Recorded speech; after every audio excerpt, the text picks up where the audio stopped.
Hello, hello. As the story about Mars that I shared last night seemed to sit quite well with some people, I thought I'd share one more, which is related, even though it didn't happen anywhere near at the same time.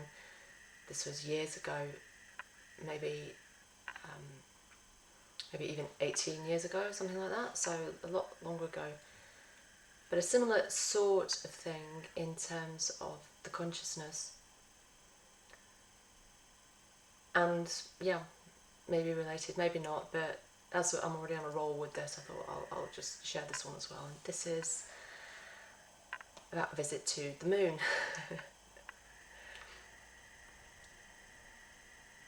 So as I already went into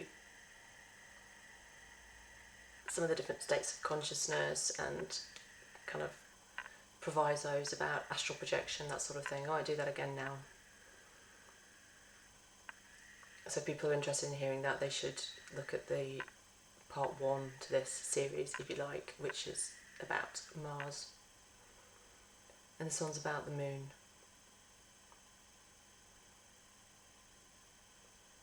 And this has similarly stayed with me my whole life. Although unlike perhaps with Mars, I did receive a sort of validation some years down the line, which I'll come on to at the end. But first of all, the story. So again, we're thinking a midway astral, not higher, not lower. I wouldn't describe this as a spiritual experience as such, more just a consciousness experience.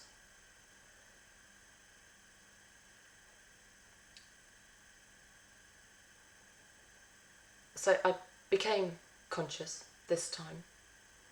Actually, in a similar sort of setting, in that it was also gridded metal in this room that I was in. And once again, as had been the case in the other episode I related, I became conscious to a scene that was in the, like at a peak of activity of things happening.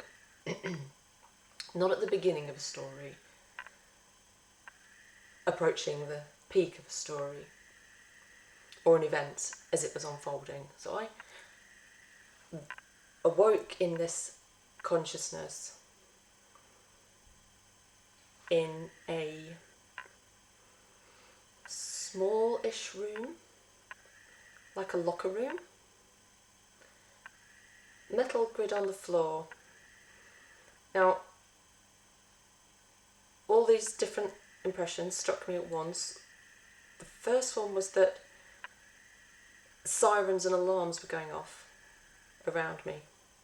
Sound is different in this astral state. It's more like you perceive it within your mind than necessarily hear it from the outside. The audio realm is different to this, in my experience.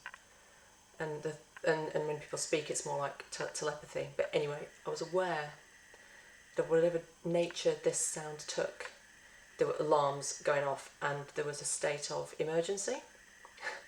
And at some level, this state of emergency related to me, or at the very least I was concerned it might. So I was not lying this time, but standing in this room, sort of metallic, and it felt like it was military in some way.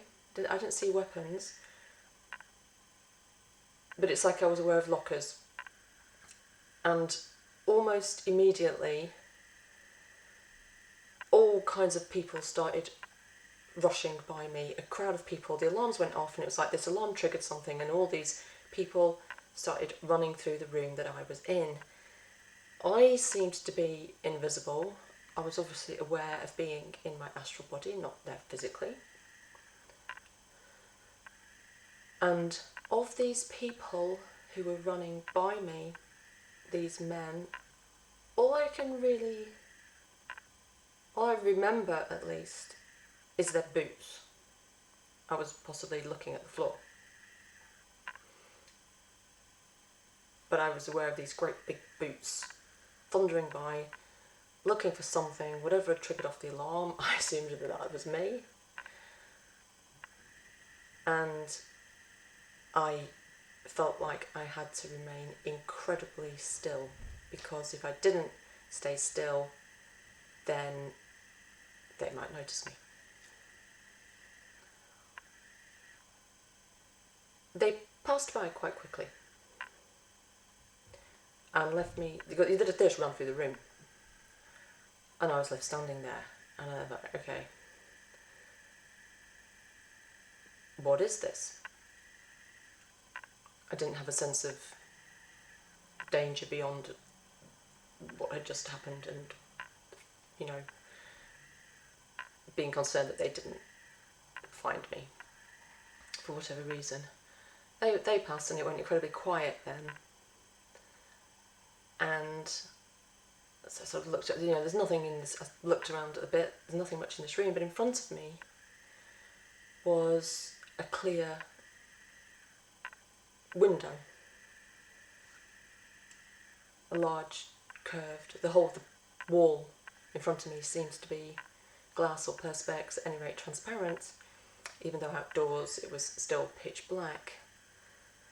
I wasn't sure where I was, but I did have this mounting nervous feeling that I was really, really, really high up, and also that it was really cold. So I inched closer to this window, and then I really did know that I was, a couple of miles up in the air, it seemed like, and I'm very frightened of heights. So I thought, and I could also see it was already cold because I could see my own breath in this room, my astral breath, or something that indicated it was cold at any rate.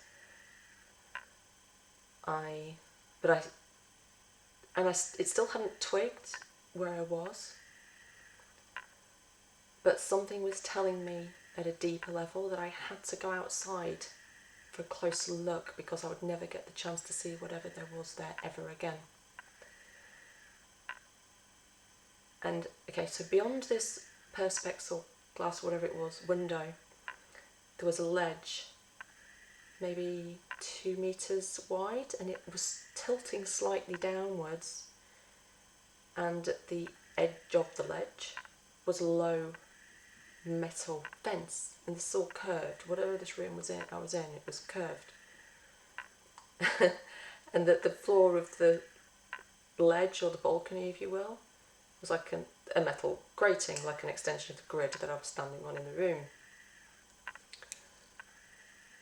And I could see that it was slippy, and that maybe it wasn't my breath, but it was like there was ice in the air around me. And it was obviously completely freezing cold.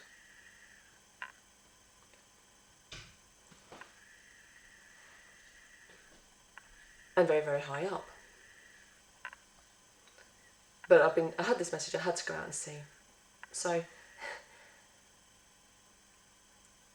I got through this door somehow, probably just walked straight through it if it was my astral form, this glass window, onto this ledge. And as I began to tiptoe, absolutely petrified, towards the edge of it, there in front and below the ledge appeared the moon, looking like this gigantic, enormous, glowing white pearl.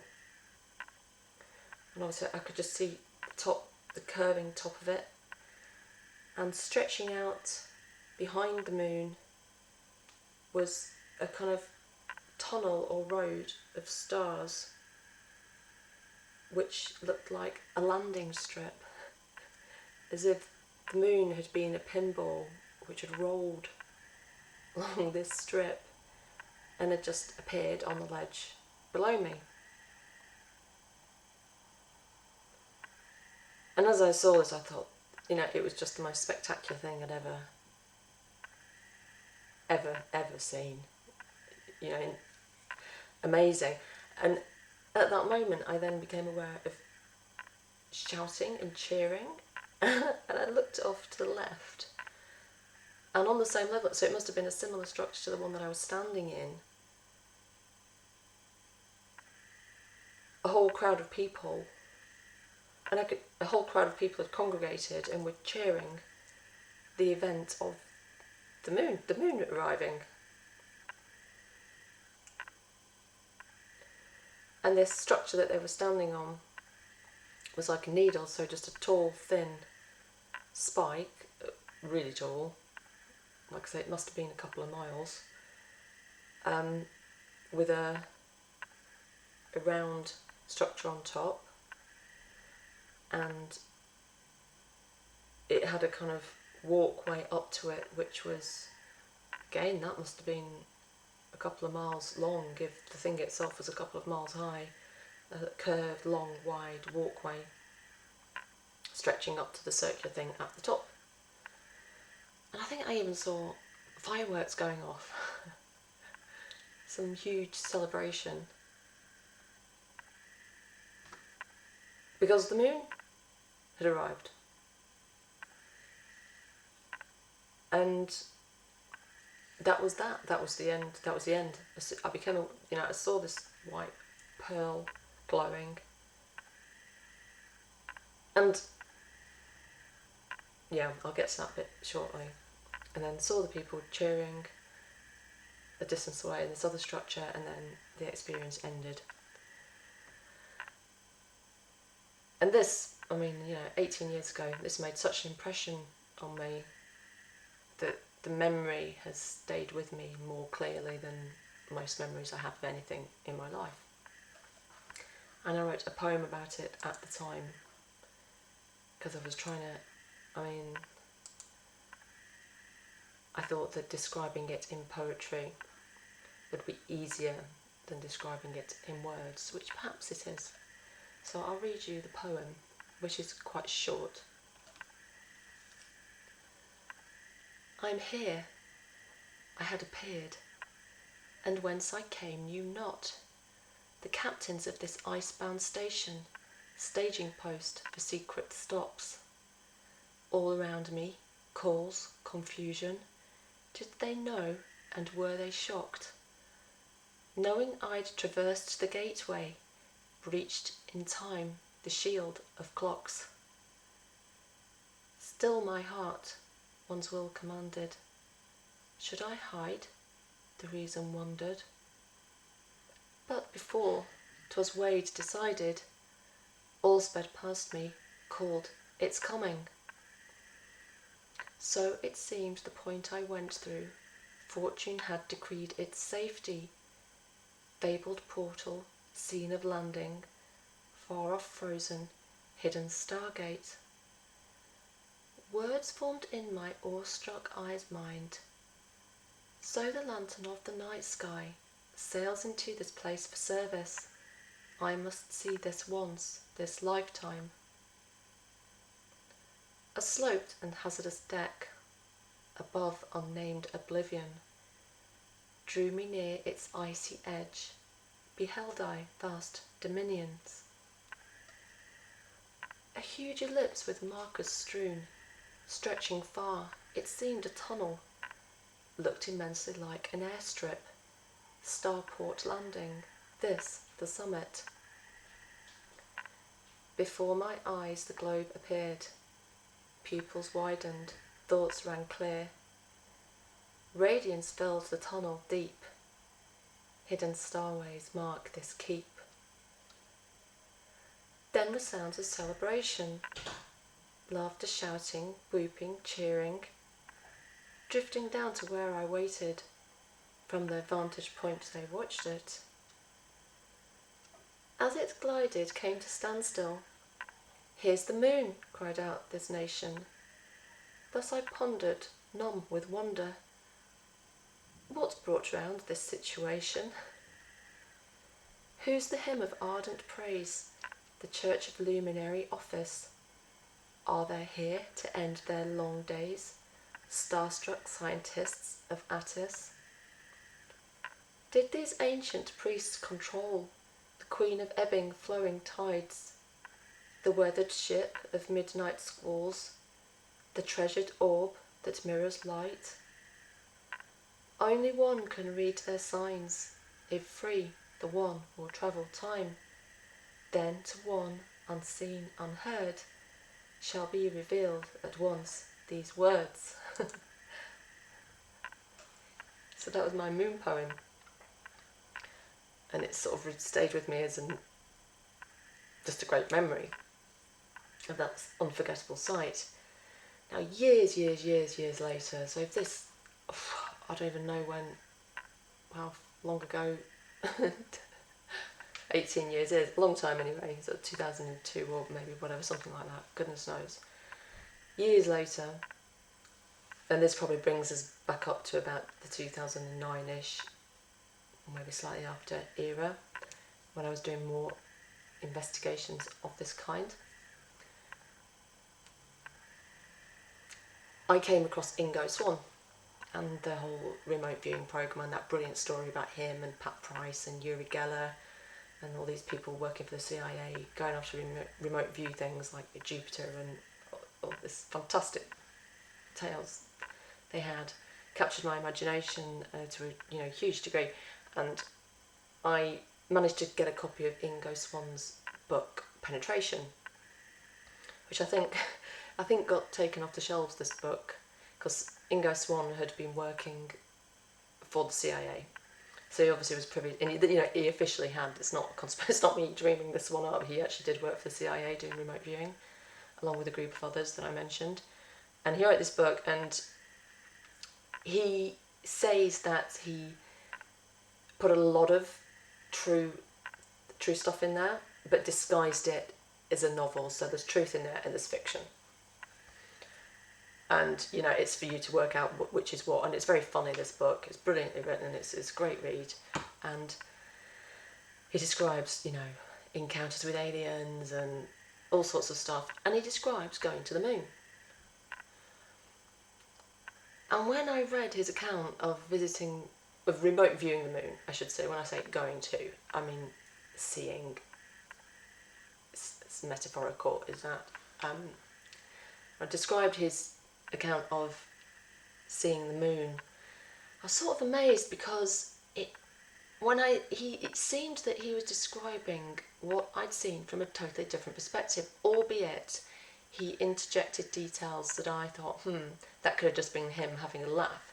So he described arriving, and as I had done, he arrived at a place that was full of military, or was at any rate inhabited by beings that at least appeared to be human, if not part of our civilization, from what he could see of them and what I could see of them, which was only their boots, frankly, but I didn't get the sense that there was aliens running past, in the classic sense of, weird looking things, grey men or insects or whatever people describe them as. He got there in his astral state, and they immediately registered his presence, and he knew that he was in extraordinary danger. I hope my memory serves me correctly, but he basically describes a device they were capable of. They had an alarm system so that if somebody astral projected, remote viewed, or otherwise psychically penetrated their shield, it set a massive alarm bell ringing, and they would be dispatched to eliminate whichever individual was there. This reaction led him to leaving promptly.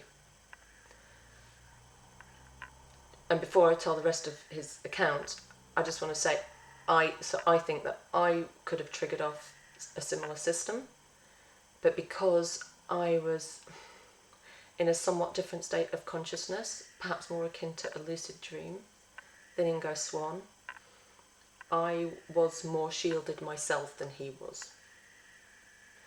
I hadn't planned to go to the moon, he had. So he was more consciously present.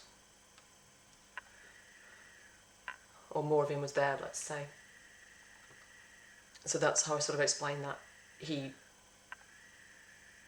I don't think he would have got away with them running by him in the way that I did. He also described the people there as being naked. Now, I think that was him just being funny, because that didn't strike me at all that anybody was naked, although I only did see their boots. The other thing that I remember from his accounts was he described structures that were miles high, but he was on the, I don't know if he was in a crater or whatever, but he was on the surface of the moon, looking up at these giant structures, whereas I'd been on the top of them, and it was only after reading his accounts that I realised that I had probably been in something that was attached to the moon, whereas at the time I wasn't sure if it was floating above or the moon was coming into it. That's how it looked to me. But when I read his account, it seemed more likely that the structure was already attached to the moon itself. And yeah, so I thought that was just quite a funny little story to reprise on Mars from the night before. No interpretation. I'm not saying that's proof of people living on the moon or anything else. It could just be a sort of astral overview or impression of all the stories connected to the moon. Who knows what it is? But it did find a kind of interesting, for me at least, analogue in Ingo Swann's book Penetration. And also actually that great book Penetration, that led me to read the work of Viola Petitt Neal and Shafica Karagula, who Ingo Swann, he describes these fantastic ladies, also deeply embedded with the secret services and scientists and incredibly accomplished, attained women, and he looked up to them as being the kind of pinnacle of remote viewing and astral travel and even spiritual attainment, whatever, and had quite a funny story where he invited them round for dinner, hoping to get them drunk and kind of get them to tell him all their secrets from their own secret service missions into the other realms. They went round for dinner. They didn't, of course, get drunk and tell him all their secrets.